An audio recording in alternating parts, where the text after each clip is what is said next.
န်ဖိုးရှိသောအဖွဲ့အစည်းတမာတိရိုးသားဖြောင့်မတ်ခြင်းအကျင့်စာရိတ္တကိုကျင့်တရားကောင်းမွန်ခြင်းနှင့်ရိုးသားကြိုးစားသည့်အရေးချင်းရှိရမည်ဂတိကိုထိမ့်သိမ်းနိုင်ရမည်အတင်းပြောသူများနှင့်မပတ်သက်ရသို့မဟုတ်သူတစ်ပါးအကြောင်းမကောင်းမပြောရအလောက်ချိန်တွင်အလောက်ကိုသာအာရုံစိုက်ရမည်ဖုန်းပြောခြင်းစကားပြောခြင်းများမပြုရအဖွဲ့လိုက်လောက်ကင်ခြင်းအဖွဲ့အတွင်းစီလုံးညီညွတ်မှုရှိခြင်း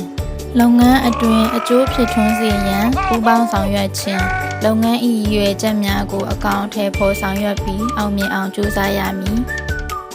တန်တိတ်ထံအာယုံစိုက်ခြင်းသစ္စာဆောင်ခြင်းတာဝန်သိခြင်းအဖွဲ့အစည်း၏ရည်မှန်းချက်ပုံမကြီးထွားခိုင်မာလာစေရန်မဆိုင်မတွပါဝင်နိုင်ရမည်ချင်းဆိုချက်ဆောင်ရွက်ချက်ပတ်သက်မှုတို့တွင်ကြာရှည်အာယုံစိုက်နိုင်ရမည်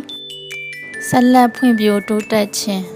ဖောက်သည်များထံသို့ပို့ဆောင်ရမည့်ဝန်ဆောင်မှုများအရေးအသွေးပြေဝသည့်ပစ္စည်းများအစဉ်ပြေချောမွေ့သည့်လုပ်ငန်းစဉ်များပို၍ကောင်းမွန်သည့်နည်းစနစ်များကိုအဆက်မပြတ်ရှာဖွေလေ့လာနေရမည်တာဝန်သိခြင်းဖြည့်ရှင်းနိုင်ခြင်းပေးအပ်ထားသည့်လုပ်ငန်းတာဝန်များအချိန်မီပြီးစီးစေရန်အနည်းဆုံးကြီးကြပ်နိုင်ရမည်စွမ်းဆောင်နိုင်ခြင်းကျွမ်းကျင်ပိုင်နိုင်မှုရှိခြင်းမိမိတာဝန်ယူရသည့်လုပ်ငန်းစဉ်တစ်လျှောက်လုံးတိကျသေချာစေရမည်မိမိတာဝန်ယူရသောလုပ်ငန်းနှင့်ဝန်ဆောင်မှုအတွက်သေချာစေရန်နှင့်အမှားမရှိစေရန်ထပ်မံစစ်ဆေးရမည်ဖောက်သည်ဤလိုအပ်ချက်နှင့်မိမိပစ္စည်းပို့ရမည့်ဌာနဤလိုအပ်ချက်ကိုအမြဲတမ်းရှာဖွေလေ့လာနေရမည်ဖောက်သည်ဤလိုအပ်ချက်နှင့်စိတ်ကျေနပ်မှုကိုထည့်သွင်းစဉ်းစားပေးနိုင်ရသည့်ဦးစားပေးသတ်မှတ်ချက်ဖြစ်သည်ကျင့်ဝတ်သိက္ခာကိုကျင့်တရားပြေဝပြီးတန်းတူညီမျှမှုရှိသောခေါင်းဆောင်မှုဘဟုတုတများကိုအခြားသူများနှင့်လွတ်လပ်စွာမျှဝေပေးရမည်မိမိအမှားကိုဝန်ခံရရမည်စံသစ်ပြောင်းလဲခြင်းတည်ထွင်မှုပြောင်းလဲမှုများကိုလက်ခံပေးခြင်းနှင့်တိုးတက်မှုအတွက်အိုင်ဒီယာအသစ်များတက်တောင့်တက်တာဖြစ်စေမည့်စံသစ်သောအကြံဉာဏ်များအချက်အလက်သစ်များနှင့်စိတ်ကူးရင်တည်ထွင်မှုများကို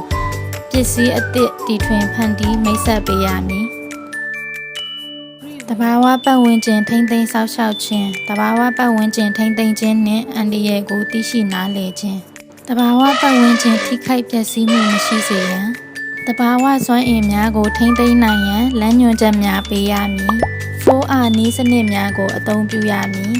အဖွဲ့အစည်းဤတာဝန်အဖွဲ့အစည်းနှင့်ပတ်ဝန်းကျင်အတွက်အကျိုးဖြစ်ထွန်းစေမည့်တာဝန်ဝတ္တရားနှင့်ဆောင်ရွက်ချက်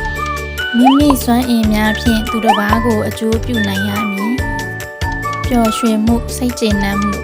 အလောက်စောစောလာရမည်ပြုံးရမည်